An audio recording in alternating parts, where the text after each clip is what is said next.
परम आराध्य गुरुदेव के चरणों में वंदना।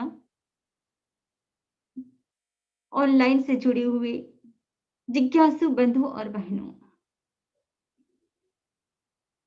भगवान महावीर की अंतिम देशना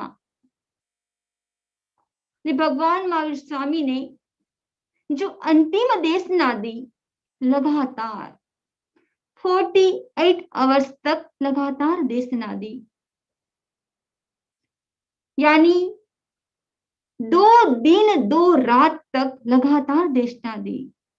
ऐसे भी कह सकते हैं कि 16 प्रहर तक लगातार देशना दी। प्रहर आप सब लोग जानते हो, यदि दिन 12 घंटे का है तो उसको 4 भाग में डिवाइड करो तो 3 घंटे की प्रहर होती है। तो वैसे एक दिन में दिन और रात की 8 प्रहर और दूसरे दिन और रात की 8 प्रहर, वैसे 16 प्रहर हो जाती है। भगवान ने लगातार आदेश ना दी, जिससे निर्मित हुआ श्री उत्तराधन सूत्र, जिसके चैप्टर कितने हैं? जिसके चैप्टर हैं 36 चैप्टर हैं। हम श्री उत्तराधन सूत्र का कंटिन्यू स्वाध्याय कर रहे हैं और स्वाध्याय करते करते हमने कितने चैप्टर का स्वाध्याय कर लिया? 36 में से हमने 35 चैप्टर का हमने स्वाध्याय कर लिया। एक चैप्टर बाकी है, वह चैप्टर है सम्यक्त पराक्रम। श्री उत्तराधन सूत्र का 29वें नंबर का अध्ययन, जिसके अंतर्गत 73 क्वेश्चन आंसर पूछे गए हैं। सम्यक्त्व, मुझे लगता है कि सम्यक्त्व से बढ़कर कोई बड़ा रत्न नहीं है। सबसे बड़ा रत्न है सम्यक्त्व। हम सब सौभाग्यशाली हैं, सद्भाग्यशाली है कि हमको आगम पढ़ने का, सुनने का हमको सुअवसर प्राप्त हुआ है। यह उत्तराधन सूत्र जिसका हम स्वाध्याय कर रहे हैं, वह है श्री आचार्य तुलसी की वाचना। इसके अंतर्गत हम देखें तो मूल पाठ है। मूल पाठ वो है जो भगवान महावीर के समय का पाठ, जिसको हम अर्धमागधी भाषा कह सकते हैं, मूल पाठ दिया हुआ है। उसके बाद उसकी संस्कृत छाया दी हुई है। उस संस्कृत छाया जो बाद के आचार्यों ने लिखी है। उसके बाद उसकी हम देखें तो इसका हिंदी में अनुवाद किया हुआ है। तो इसमें सुधर्मा स्वामी अपने शिष्य जंबू स्वामी को कह रहे हैं, क्या कह रहे हैं? हम अब मूल पाठ का हम स्वाध्याय करेंगे, उच्चारण करेंगे। सुयम में औसम तेनम भगवया इव मक्खायम। सुधर्मा स्वामी जंबू स्वामी को कह रहे हैं, हे आयुष्यमान, मैंने सुना है। किसने सुना है? सुधर्मा स्वामी जंबू स्वामी को कह रहे हैं, मैंने भगवान महावीर स्वामी से सुना है। यदि हम होते तो हमने सुना है। पर सुधर्मा स्वामी कह रहे हैं कि मैंने तो भगवान महावीर स्वामी से सुना है। और आगे बताया गया, ये खलु सम्मत परक्कमे नाम अज्जयणे समनेनम भगवया महावीरेणम कास्वेणम पवैये। इसमें बताया गया, इस निग्रंथ प्रवचन में कश्यप गोत्री श्रमण भगवान महावीर ने सम्यक तो पराक्रम नाम का अध्ययन कहाँ है, उसके अंतर बताया गया है। तो सबसे पहली बात है कि क्या होनी चाहिए, श्रद्धा होनी चाहिए। श्रद्धा, जो भी हम सुन रहे हैं उसके प्रति क्या होनी चाहिए, श्रद्धा होनी चाहिए। और श्रद्धा के बाद क्या होना चाहिए, प्रतीति होनी चाहिए, यानी ऐसा अनुभव होना चाहिए, ऐसी आस्था होनी चाहिए। भगवान ने जो कहा है, क्षमा ही सबसे बड़ा धर्म है, क्रोध कोई धर्म नहीं है। इस प्रकार की क्या होना चाहिए, प्रतीति होना, आस्था होना। तीसरी बात है रुचि। रुचि का मतलब है इसको अप्लाई करना जीवन में। और उसे आगे बताया गया ने जो बताया है उस विषय में क्या करना चाहिए, स्पर्श करे, उसके अंदर घुसना है। और उसके बाद पांचवी बात बताई गई है, उसको स्मृति में रखना, उसको मेमोरी में रखना। और छठी बात बताई गई, समग्र रूप से हस्तगत कर गुरु को पठित बात का निवेदन करना। जो भी बारहाट किया है तो गुरु को निवेदन करना। और उसके बाद गुरु के सम्मुख क्या करना चाहिए, उसका शुद्ध उच्चारण करना। और उसके बाद अर्थ का बोध प्राप्त करना। और उसके बाद अर्थ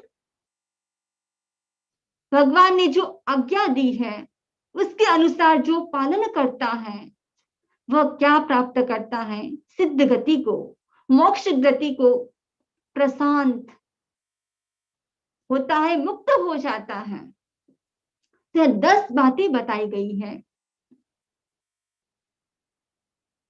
सम्यक पराक्रम का अर्थ इस प्रकार बताया गया है। इसके अंतर्गत 73 प्रश्न और उत्तर है। हम देखें, यदि पैर में हड्डी क्रैक हो गई है तो एक्सरे के द्वारा पता चल जाता है। और उसके बाद यदि हम देखें मस्तिष्क में कोई गांठ हो गई है तो क्या किया जाता है, उसकी सीटी स्कैन के द्वारा पता चल जाता है। यदि पूरी बॉडी में कहीं भी गांठ है तो सोनोग्राफी द्वारा पता चल जाता है। यदि बुखार आ गया तो भी थर्मामीटर के द्वारा पता चल जाता है। जो बाहर के विकार हैं उसके परीक्षण के बहुत सारे यंत्र हैं, लेकिन जो भीतर के जो विकार हैं और सम्यक दर्शन को जानने का, देखिए कोई यंत्र नहीं है, व्यक्ति के आचरण से पता चलता है। सम्यक दर्शन के 5 लक्षण बताए गए हैं, सम, संवेग, निर्वेग, अनुकंपा, आस्तिक्य। तो श्री उत्तराधन सूत्र के 29वें अध्ययन के अंतर्गत बताया गया, संवेगेणम भन्ते जीवे किम जनई, संवेग से जीव क्या प्राप्त करता है। अब सम्यक दर्शन के जो 5 लक्षण बताए हैं, तो सबसे पहला आता है सम। तो उसकी हम चर्चा करें। जब तीव्र कसाय का उदय होता है तब क्या होता है कि तब व्यक्ति के भीतर मिथ्यात्व होता है। इसका मतलब यह है कि वह व्यक्ति अभी तक सम्यक को प्राप्त नहीं हुआ है। जब तीव्र कसाय होता है तब व्यक्ति सोचता है उसको मार दूं, उसका खून पी जाऊं। इस प्रकार की भावना मिथ्या दृष्टि के भीतर ही आ सकती है, सम्यक दृष्टि के भीतर नहीं आती है। सम्यक दृष्टि जो व्यक्ति होता है वो सबको क्या कर देता है, क्षमा कर देता है, माफ कर देता है। यदि कोई अपराध भी करता है तो भी सोचता है ये तो मेरे कर्म का उदय है, उसका कोई दोष नहीं है।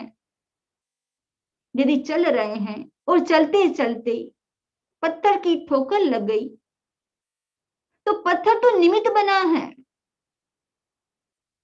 वो तो अपने ही कर्म का उदय था। कोई किसी को दुखी नहीं कर सकता है, कोई किसी को सुखी नहीं कर सकता है। हर व्यक्ति के अपने कर्म होते हैं। सम्यक दृष्टि, हजारों लाखों जीव नरक में है, मिथ्याति असंख्यात जीव नरक में है। लेकिन ऐसा नहीं है कि जो सम्यक दृष्टि है उसको कम कष्ट भोगना पड़ता है और जो मिथ्या दृष्टि है उसको ज्यादा कष्ट भोगने पड़ते हैं। नरक का स्पर्श ही ऐसा है, ऐसा लगता है जैसे एक साथ हजारों बिच्छू ने काट लिया हो। वहां पर भी 3 प्रकार की वेदना है, परमाधामीकृत वेदना, क्षेत्र वेदना और परस्पर वेदना। परमाधामी ये नहीं देखते हैं कि कौन सम्यक दृष्टि है, कौन मिथ्या दृष्टि है, सबको समान कष्ट देते हैं। लेकिन जो सम्यक दृष्टि वाला जीव है वो सोचता है मैंने ऐसे महान पाप किए थे तो उसका फल मुझे भोगना ही पड़ेगा। यदि मैंने समता से सहन किया तो जो मेरा जो ऋण है उस ऋण से मैं मुक्त हो जाऊंगा। जो मिथ्या दृष्टि होता है वो क्या करता है, वो आत्र ध्यान रुद्र ध्यान करता है और साथ साथ में जो कष्ट देता है उसके प्रति भी शत्रुता का भाव रखता है। जो सम्यक दृष्टि होता है उसके भीतर संभाव होता है, लेकिन जो मिथ्या दृष्टि होता है उसके प्रति मिथ्या यानी विषम भाव होता है। सम्यक दर्शन का जो दूसरा जो लक्षण बताया गया है, संवेग। सम्यक से जीव क्या प्राप्त करता है, तो भगवान ने कहा कि सम्यक संवेग से जीव अनुत्तर धर्म श्रद्धा को प्राप्त करता है। श्रद्धा भी 3 प्रकार की होती है, एक होती है जगन्य, एक होती है मध्यम और एक होती है उत्कृष्ट श्रद्धा। जगन्य श्रद्धा ऐसी होती है कि व्यक्ति डावाडोल हो जाता है, कुछ भी ऐसी परिस्थिति आई तुरंत डावाडोल हो जाता है, कभी इधर तो कभी उधर। एक गांव में 2 प्रवचनकार थे, एक आस्तिक था, एक नास्तिक था। जब लोग जो आस्तिक था उसका प्रवचन सुनते, वो आत्मा, परमात्मा, कर्म, पुनर्जन्म आदि के बारे में बात बताते, तो सबको ऐसा ही लगता सचमुच में जो ये बता रहे बिल्कुल सही है।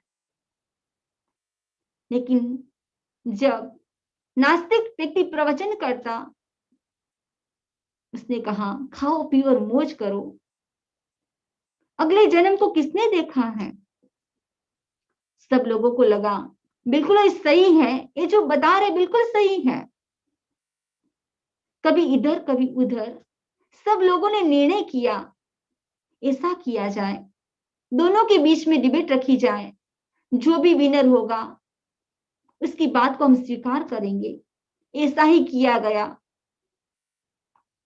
लेकिन डिबेट में होता क्या है, जो आस्तिक था नास्तिक का प्रवचन सुनकर वो आस्तिक नास्तिक बन जाता है, जो नास्तिक था वो आस्तिक का प्रवचन सुनकर नास्तिक आस्तिक बन जाता है। लेकिन लोगों की समस्या का समाधान नहीं हुआ। ऐसा नहीं होना चाहिए, गंगा गए तो गंगा दास, यमुना गए तो यमुना दास। यानी देव गुरु और धर्म के प्रति क्या होनी चाहिए, हमारी अटूट श्रद्धा होनी चाहिए धर्म के प्रति। निसंवेग से अनुत्तर क्रोध, मान, माया, लोभ को क्या कर देता है, क्षय कर देता है। अनंतानुबंधी क्रोध, मान, माया, लोभ मैं आपका क्रोध का एग्जाम्पल बताऊं, क्रोध होता है अनंतानुबंधी क्रोध। वो कैसा होता है? पत्थर की रेखा के समान। पत्थर में रेखा खींच दो तो उसको मिटाना मुश्किल है। दूसरा होता है अप्रत्याख्यान। वो होता है तालाब की दरार के समान। जैसे बारिश नहीं आती है, तालाब सूख जाता है तो उसमें दरार हो जाती है। तीसरा है प्रत्याख्यान क्रोध। वो होता है रेत में एक लकीर खींच दो, उसके समान है। और ये स्वंचलन क्रोध, वह होता है पानी की रेखा के समान। 4 प्रकार का क्रोध बताया गया है। जो स्वंचलन क्रोध है वह व्यक्ति के भीतर पानी की रेखा के समान है। जैसे बच्चे होते हैं, खेलते हैं, झगड़ते हैं, वापिस तुरंत मिल जाते हैं। वो क्रोध कैसा है? स्वंजलन, पानी की रेखा के समान। दूसरा है प्रत्याख्यान क्रोध। वो होता है रेत में एक लाइन खींची, हवा का झोंका आता है और वो मिट जाती है। ये गुस्सा भी कैसा होता है? एक दिन रहता है, दूसरे दिन एकदम शांत हो जाता है। कभी कभी भाई और बहन में मनमुटाव हो जाता है, लेकिन दूसरे दिन वापस बोलना शुरू कर देते हैं। और तीसरा है वो है अप्रत्याख्यान क्रोध। वो होता है तालाब की दरार के समान। 1 साल के बाद जैसे बारिश आती है तो वो दरार मिट जाती है, वैसे संवत्सरी महापर्व आता है तो भाई बहन क्या करते हैं? एक दूसरे से क्षमा याचना कर लेते हैं। और चौथा है क्रोध अनंतानुबंधी क्रोध। वह पत्थर की रेखा के समान, वो जन्मों जन्मों तक चलता है। लेकिन संवेग से जीव क्या प्राप्त करता है? अनंतानुबंधी क्रोध मान माया लोग को क्षय कर देता है। और उसके बाद मिथ्यात्व विशुद्धि कर सम्यक श्रद्धान दर्शन की विशुद्धि करता है। दर्शन की विशुद्धि करके क्या करता है? वह क्षायिक सम्यक्त्व को प्राप्त होता है। सम्यक्त्व के 5 प्रकार बताए गए हैं। औपसमिक सम्यक्त्व, क्षायिक सम्यक्त्व, और उसके बाद है क्षायिक श्रमिक सम्यक्त्व, सास्वादन सम्यक्त्व और वेदक सम्यक्त्व।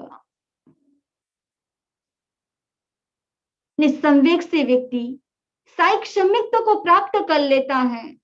सबसे अच्छा है सम्यक्त्व क्षायिक सम्यक्त्व।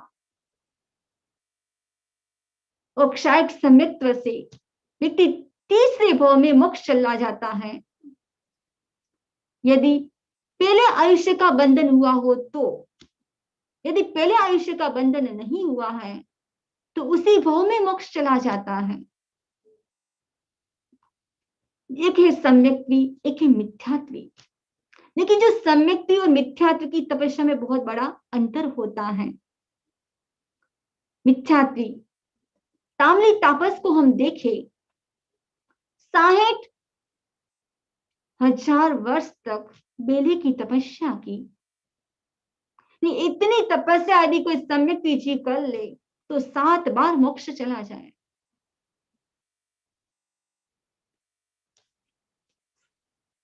संवेग, संवेग का मतलब है मुमुक्षा भाव, मोक्ष, मोक्ष को प्राप्त करने की इच्छा। जहां संवेग होता है उस व्यक्ति के भीतर संसार के बंधन से भय रहता है। वो उसका वेग पहले संसार की ओर था, फिर उसका वेग मोक्ष की ओर हो जाता है। और आगे बताया गया है तीसरे सूत्र में, निवेणम बनते जीवे किम जड़ई। निर्वेश से जीव क्या प्राप्त करता है? तो बताया गया कि निर्वेश से मनुष्य त्रियंश और देव संबंधी जो काम भोग है उसके प्रति ग्लानि उत्पन्न होती है, यानी विरक्ति का भाव जागृत हो जाता है। एक व्यक्ति है, वो अपने परिवार का भरण पोषण करता है, पालन करता है, लेकिन वो अनासक्त भाव से करता है। वह सोचता है कि परिवार की सेवा करना ये मेरा कर्तव्य है, लेकिन मैं अकेला हूं। जैसे धाय माता होती है, धाय माता बच्चे को खिलाती है, पिलाती है, स्नान करवाती है, उसका पूरा ध्यान रखते हुए भी उसके भीतर क्या भावना है? उसके भीतर ऐसी भावना है कि ये बच्चा मेरा नहीं है। वैसे ही जो सम्यक दृष्टि जीव होता है, वो भी यही सोचता है कि परिवार का संरक्षण करना मेरा कर्तव्य है, लेकिन मैं अकेला आया हूं, मुझे अकेला जाना है। ये सबका वियोग होने वाला है। हम देखें, ये दुनिया संबंधों की दुनिया है। संबंध तो चलते रहते हैं। जिसके साथ मित्रता है, फ्रेंडशिप है, अगले जन्म में भी उसके साथ फ्रेंडशिप होती है। जिसके साथ शत्रुता है, उसके साथ वैसा ही संबंध होता है। लेकिन जो व्यक्ति जो कर्म करता है, उस कर्म को व्यक्ति को स्वयं को भोगना पड़ता है। इसलिए किसी के प्रति मोहासक्ति नहीं होनी चाहिए। यदि आसक्ति नहीं है तो भीतर में क्या होगा? विरक्ति का भाव जागृत होगा, किसी के प्रति आसक्ति नहीं होगी। एक बार एक युवक महात्मा के पास पहुंचा और महात्मा को कहा कि मुझे कुछ दीजिए। महात्मा ने कहा, मैं स्वयं अकिंचन हूं, मेरे पास कुछ भी नहीं है। कुछ देर पहले मेरे पास एक वस्तु थी, उसको मैंने फेंक दिया है। हो सकता है वो तुम्हारे काम की होगी, कोई देके गया था। वह युवक बाहर जाता है। जैसे ही बाहर गया और बाहर जाकर देखा तो एक्सपेंसिव हीरा था, बहुमूल्य हीरा था। उसने सोचा, क्या बात है, इतना बहुमूल्य हीरा, इसको फेंक दिया। इसके पीछे भी कोई रहस्य होना चाहिए। लगता है महात्मा के पास इससे भी ज्यादा कोई कीमती वस्तु है।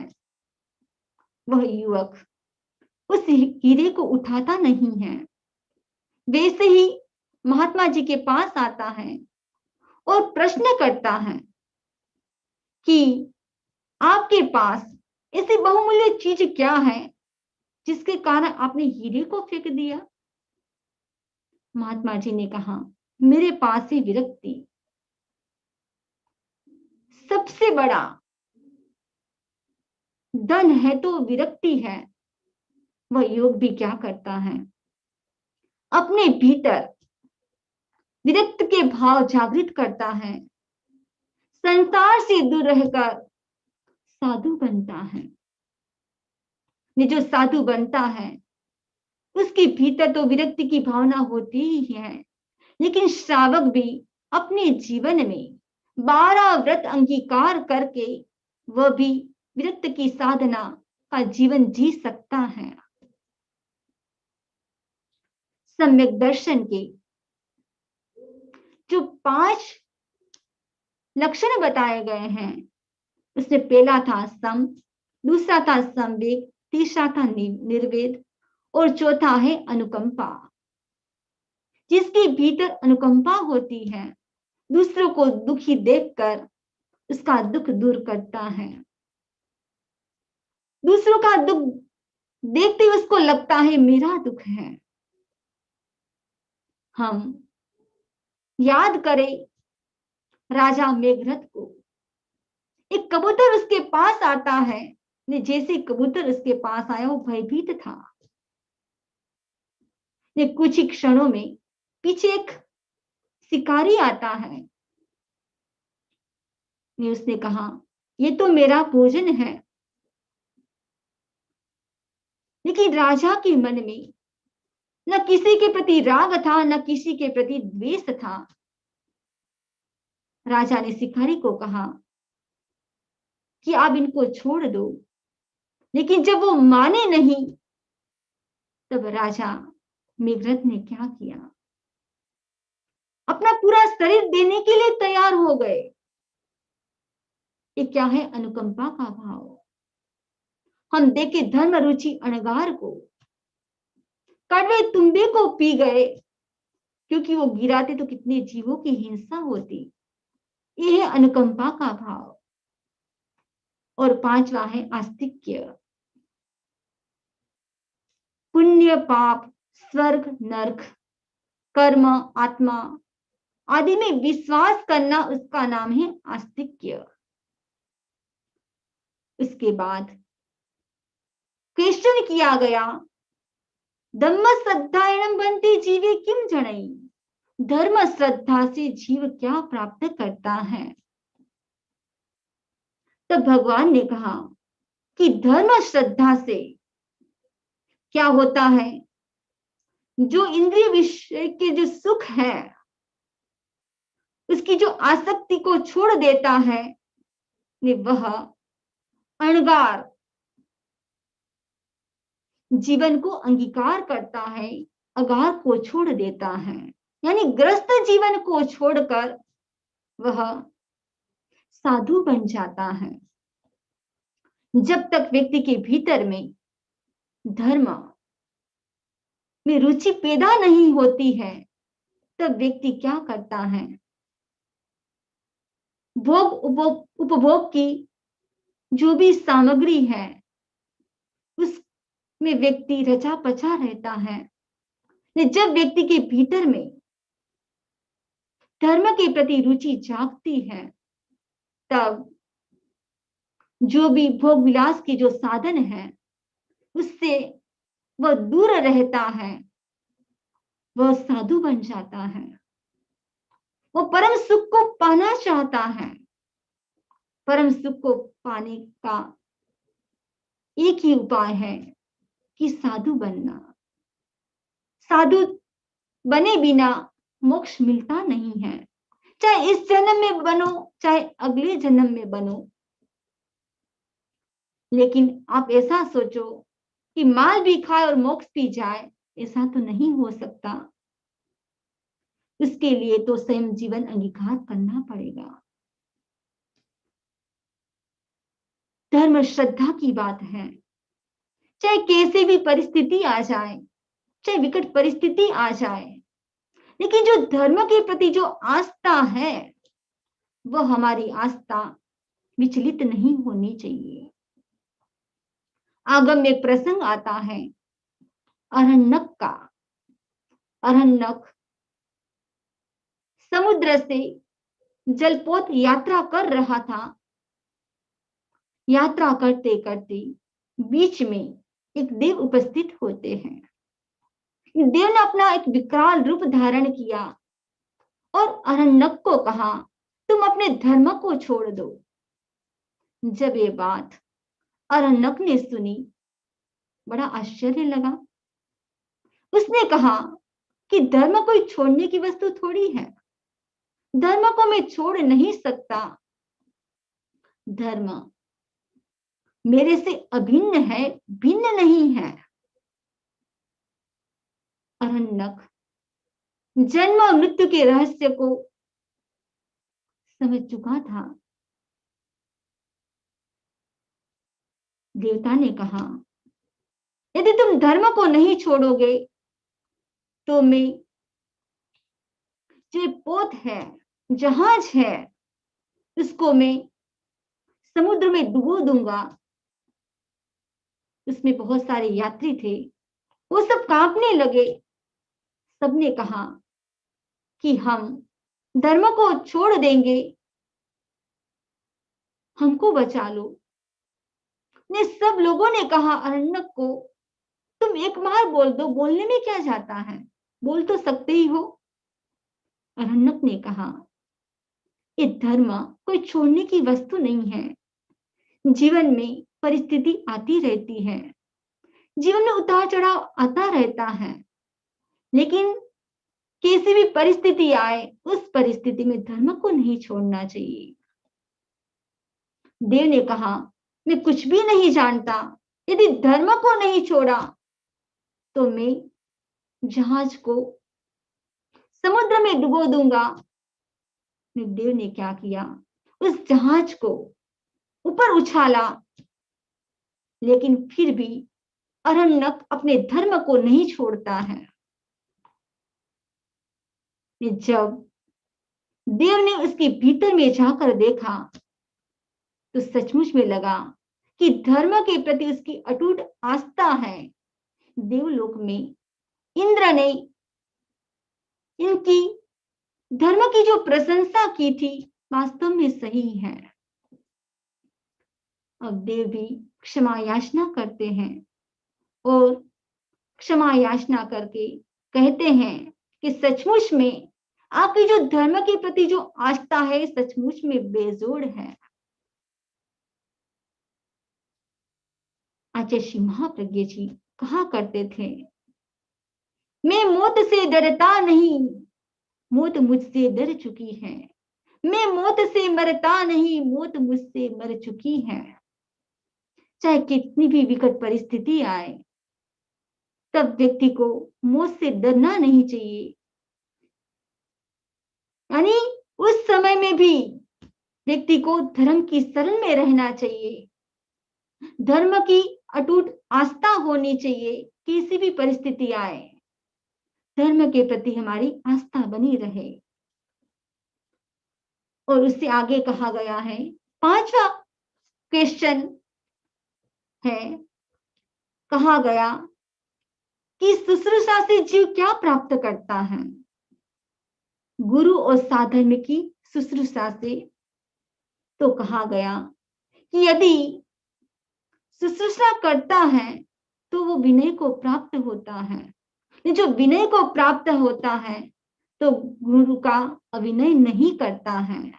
गुरु का अविनय नहीं करता है तो नरक गति, त्रियंज गति, मनुष्य और देव गति की जो देव गति है, जो दुर्गति का निरोध करता है, मनुष्य और देव गति की जो सुगति है उसको प्राप्त होता है। इसीलिए क्या करना चाहिए,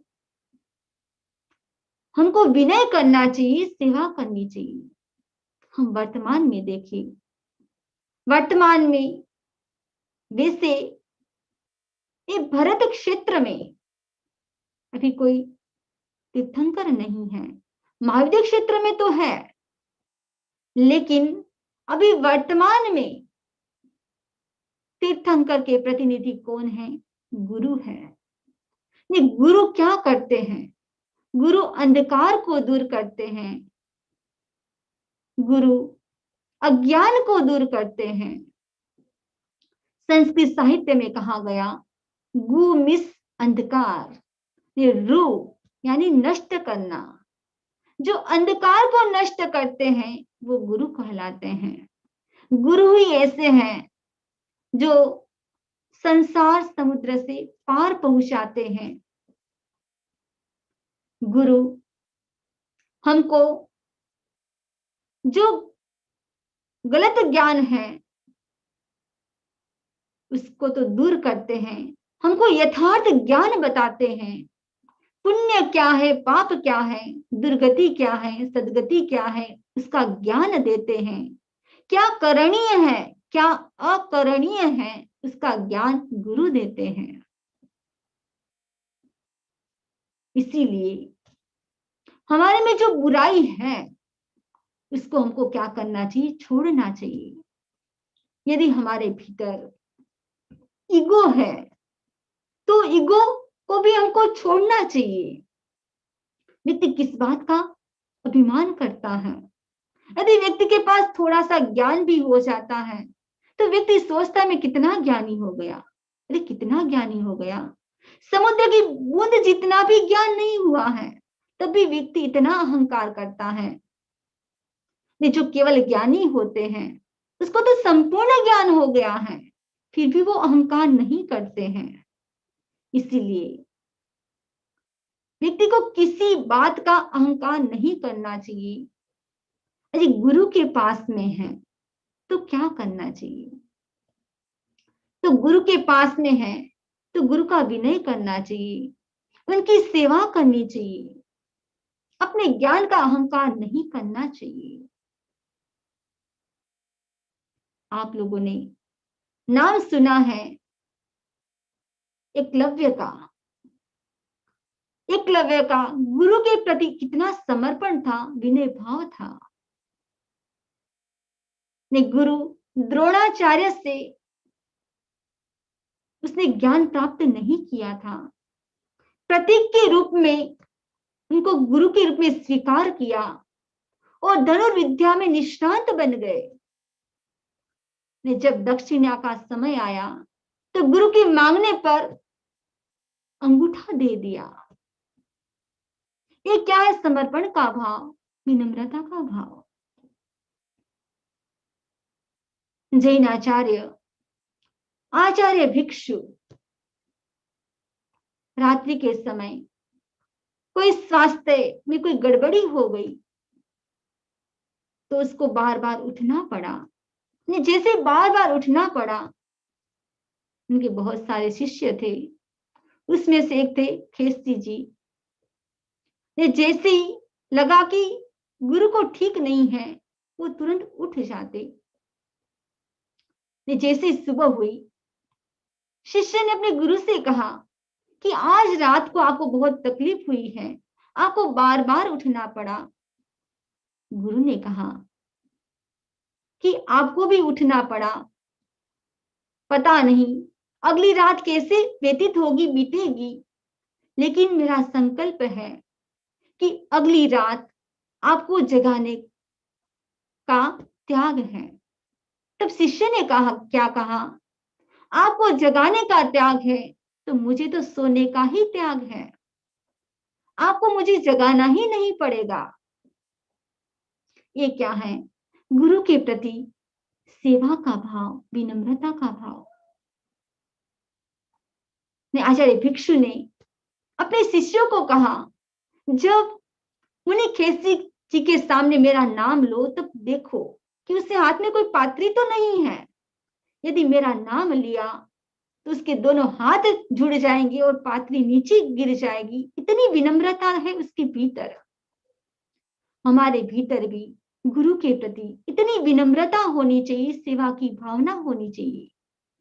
सेवा हम देखें, चाहे गृहस्थ हो चाहे साधु समाज हो, सेवा की सबको जरूरत रहती है। जिस संघ में, जिस फैमिली में सेवा होती है, वहां पर सौहार्द का वातावरण होता है। जो भी बड़े हैं, तो जो भी परिवार के जो छोटे सदस्य हैं, उसका कर्तव्य बनता है कि बड़ों की सेवा करे, उसका ध्यान रखे। आगे सूत्र में कहा गया है, आलोचना से जीव क्या प्राप्त करता है? तब भगवान ने कहा कि आलोचना से अनंत संसार को बढ़ाने वाले, मोक्ष मार्ग में विघ्न उत्पन्न करने वाले माया, निदान और मिथ्या दर्शन शल्य है, उसका नाश कर देता है। उसके भीतर ऋजुता के भाव जागृत हो जाते हैं। आलोचना कौन कर सकता है? जिसके भीतर में ऋजुता का भाव है, वही व्यक्ति आलोचना कर सकता है। गलती किसी से भी हो सकती है, लेकिन व्यक्ति पाप करे और पापी नहीं कहलाए, ऐसा तो नहीं हो सकता। जब भी गलती हो जाए तो क्या करना चाहिए? उसकी आलोचना कर लेनी चाहिए। यदि गुरु पूछे, व्यक्ति स्वीकार नहीं करे, तो समझना चाहिए कि उसमें उतना सामर्थ्य नहीं है। यदि व्यक्ति गलती को स्वीकार नहीं करता है तो वो अपने पापों को भी क्लीन नहीं कर पाता है।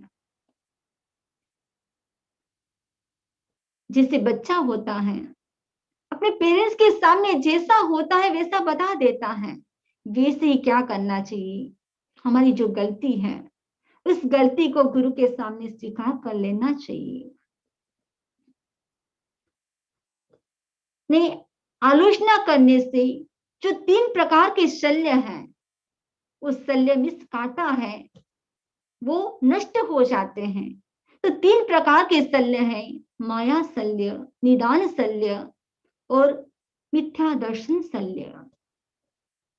तो माया शल्य यानी छल कपट करना, अपनी बात को ढकना, वो है माया शल्य। दूसरा है निदान। निदान का मतलब है कि मैं इतनी तपस्या करूं तो उसका मुझे फल मिले। कैसा फल? यदि मेरी तपस्या का फल हो तो मेरे घर में पुत्र की उत्पत्ति हो, अच्छी वाइफ मिले। ये क्या है? निदान करना।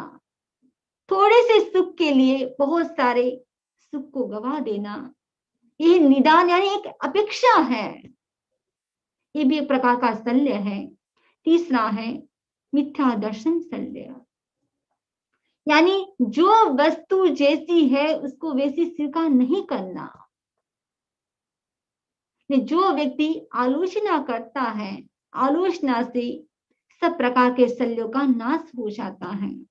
व्यक्ति चलता है, चलते चलते पैर में कांटा चुभ गया, जब तक कांटा नहीं निकलता है, यानी जो शल्य नहीं निकलता है, तब तक व्यक्ति इजीली नहीं चल पाता है। जब कांटा निकल जाता है तो चैन की सांस लेता है। जो व्यक्ति इन 3 प्रकार के शल्य से दूर कब रह सकता है? जब व्यक्ति आलोचना करता है। जब भी गलती हो जाए तो क्या करना चाहिए? आलोचना करनी चाहिए।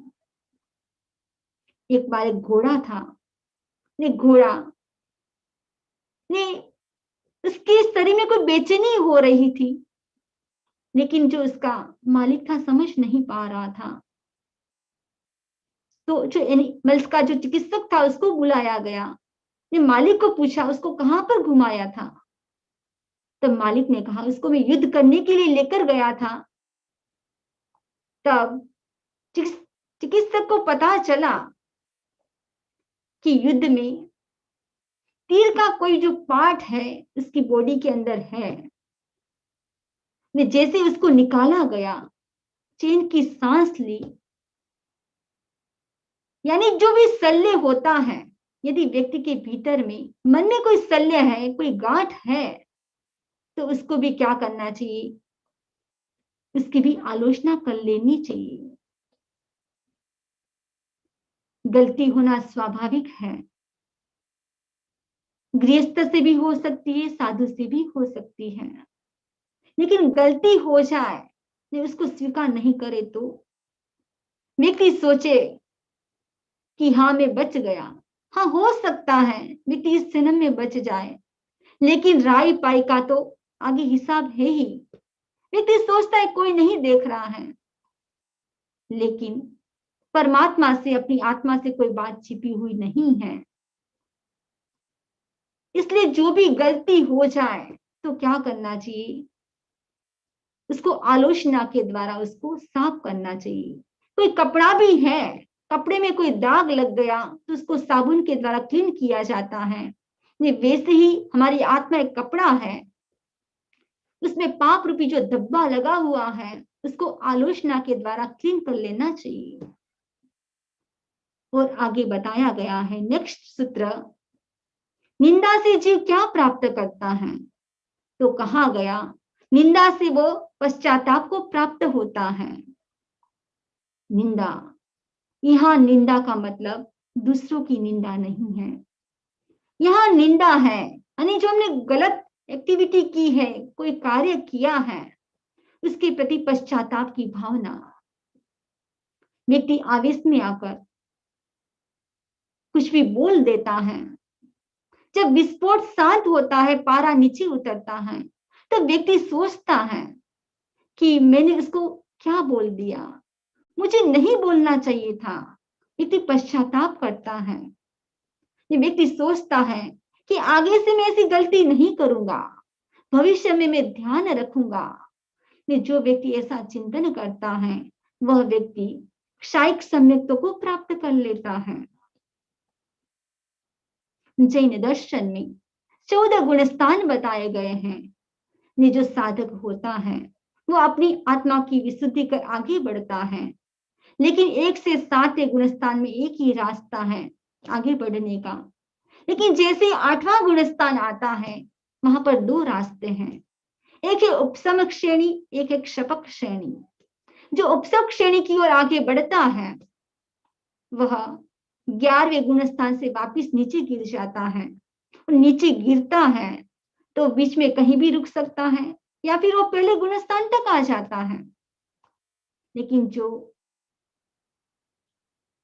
क्षपक श्रेणी वाला है, वह क्या करता है, 10वें गुणस्थान से डायरेक्ट 12वें गुणस्थान में पहुंच जाता है। 12वें गुणस्थान में पहुंचने का मतलब है वो मोह को क्षीण कर देता है। उस समय तो क्या होता है कि जो अंगारा नीचे से अंदर से तो जल रहा है, लेकिन ऊपर से राख है। लेकिन जो क्षपक श्रेणी वाला क्या करता है, पूरा जो अंगारा है उसको पूरा ही शांत, अंदर से भी अग्नि नहीं जल रही है। तो मूल किसको नाश करना है, मोह को। क्षपक श्रेणी वाला क्या करता है, वो निश्चित रूप से 13वें से 14वें गुणस्थान में जाएगा। उसके बाद वो निरंजन निराकार बन जाएगा। न शरीर है, न वाणी है, न मन है, ज्योतिर्मय चेतना का एक रूप है। इसलिए व्यक्ति ये संकल्प करे कि गलती भी हो जाए, होना स्वाभाविक है, लेकिन गलती होने के बाद भी वापिस उस गलती को हम दोहराएंगे नहीं, वापिस भविष्य में ऐसी गलती करेंगे नहीं। और उसके बाद 8वें नंबर का सूत्र है, वो कहा गया है गरा से जीव क्या प्राप्त करता है। जब निंदा में तो जीव क्या करता है, उसमें व्यक्ति जब निंदा होती है तब व्यक्ति स्वयं उसका प्रायश्चित ले लेता है आत्मा साक्षी से। लेकिन जो गरा है, तो गरा से जीव क्या प्राप्त करता है, तो गरा से वह अनादर को प्राप्त होता है। जो अनादर को प्राप्त हुआ, वो असत प्रवृत्ति से निवृत्त होता है, वो सत प्रवृत्ति करता है। गरा का मतलब है कि दूसरों की निंदा नहीं है, लेकिन जो अपनी जो गलत प्रवृत्ति है उसको गुरु के सामने प्रकट करना, अपनी जो गलती है। लेकिन हर कोई व्यक्ति इतना साहस नहीं कर पाता है। आत्मा की साक्षी से कोई भी गलती हो गई, उसको स्वीकार करना तो बहुत आसान है, व्यक्ति उसका प्रायश्चित भी ले लेता है। लेकिन गुरु के सामने अपनी गलती को प्रकट करना, कितना बड़ा साहस जुटाना पड़ता है। ये व्यक्ति सोचता है कि मैं गुरु के पास जाऊंगा, नहीं गुरु क्या सोचेंगे, कितना बड़ा ज्ञानी है, स्वाध्यायी है, ने इतनी बड़ी गलती कर ली।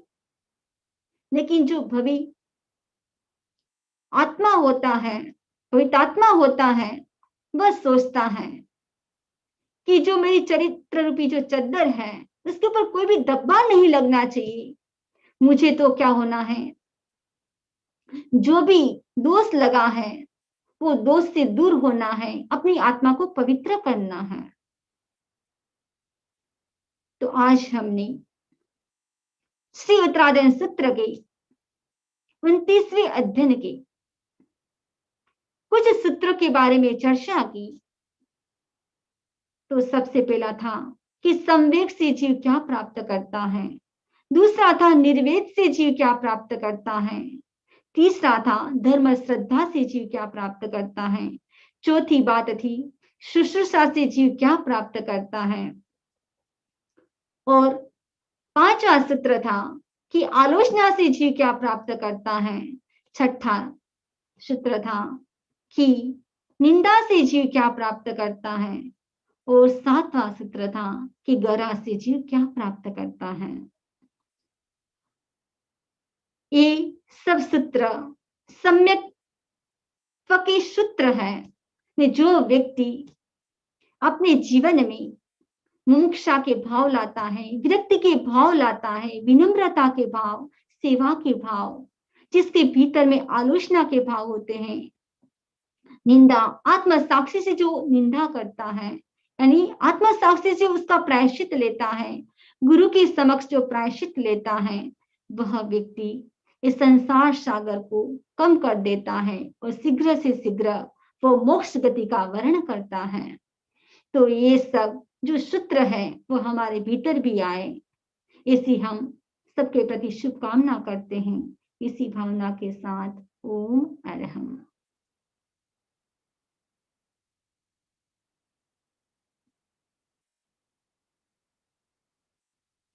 अब हम थोड़े क्वेश्चन आंसर करेंगे, तो सामजी भाई सबको अनम्यूट करेंगी।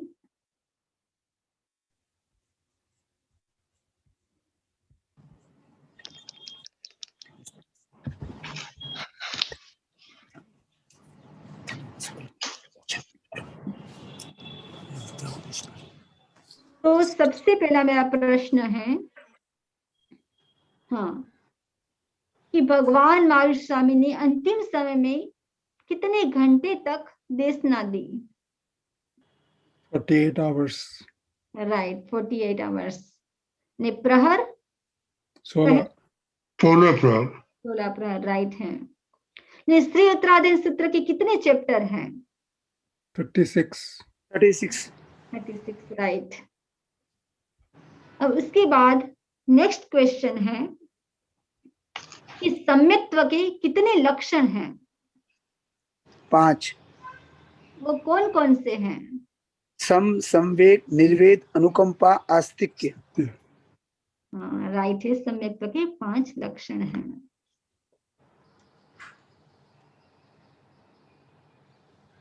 निंदा और गर्ह में क्या फर्क है? निंदा और गर्ह में क्या फर्क है? निंदा से वह पश्चाताप को प्राप्त होता है, और ग्रह से गुरु से करता है, गहरा गुरु के सामने अपना, हाँ गहरा मिस गुरु के सामने करता है अपनी जो भी दोष लगी थी आलोचना, और निंदा मिस निंदा स्वयं अपनी आत्मा की साक्षी से करता है, उसको निंदा कहा गया है। समझ जी, इसका एक्चुअल वो गरहा में प्रोनाउंसिएशन थोड़ा ठीक से समझ में नहीं आया कि कैसे।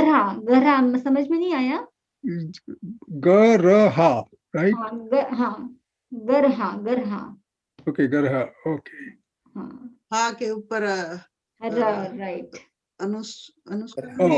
गरहा का रेफ होगा, गरहा वो आधा रहे ना। हाँ राइट, तो गरहा ओके, गरहा ओके।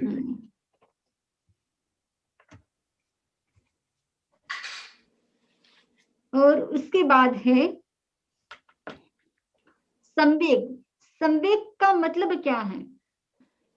वैराग्य, मोक्ष की अभिलाषा, वैराग्य की भावना, वैराग्य भावना, मोक्ष की अभिलाषा, वो था राइट। हाँ, निर्वेद का मतलब क्या है? मोक्ष। निर्वेद वितराग था, वैराग्य भाव, संसार के प्रति वैराग्य भाव। हाँ वैराग्य भाव, संसार के प्रति वैसे देखे तो अनासक्ति का भाव, आसक्ति का भाव नहीं। अनासक्ति, अनासक्ति का भाव। तो हमारी श्रद्धा कैसी होनी चाहिए? अटूट, अटूट श्रद्धा होनी चाहिए। किसके प्रति? देव गुरु धर्म के प्रति। हाँ, कैसी भी परिस्थिति आ जाए तो हमारी आस्था अटूट होनी चाहिए। हाँ, व्यक्ति को क्या करना चाहिए जीवन में, अंतिम समय में क्या करना चाहिए? संथारा संलेखना। हाँ, वो तो है, पर संथारा और संलेखना के साथ साथ और क्या करना चाहिए? अनुभव, आलोचना करनी चाहिए। हाँ, आलोचना करनी चाहिए, राइट। अब हमें कोई भी भाई बहन का आलोचना एवरीडे करनी चाहिए। हाँ, वैसे तो देखो बिस्तर में आलोचना जब भी, एवरीडे करनी चाहिए। देखा तो हाँ, एवरी डे क्या, एवरी टाइम करनी चाहिए, एवरी मोमेंट। हाँ, पर वैसे 24 घंटे में कितनी बार की जाती है वंदना में आलोचना रेगुलर वे में? वैसे तो जब भी कोई गलती हो तुरंत कर लेनी चाहिए। नहीं, सपोज हमको पता ही नहीं चला गलती करी वैसे तो देखे तो फिर वो किस आलोचना, वक्त वैसे तो हमें देखो, आलोचना करनी चाहिए? वैसे तो आलोचना वैसे व्यक्ति को जैसे प्रतिक्रमण करते तभी जो भी गलती हो उसकी आलोचना कर लेनी चाहिए रोज प्रतिक्रमण में। वो भी नहीं कर सको तो 15 दिन में, 15 दिन में नहीं, 4 महीने में, 4 महीने में नहीं कर सको तो संवत्सरी के दिन तो अवश्य कर लेनी चाहिए। नहीं, वैसे जो तो रोज करनी चाहिए।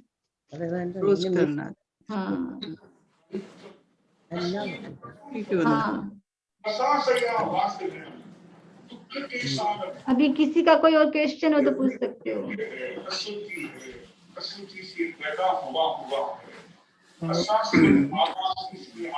तो मुझे क्वेश्चन तो नहीं है, आपसे रिक्वेस्ट है।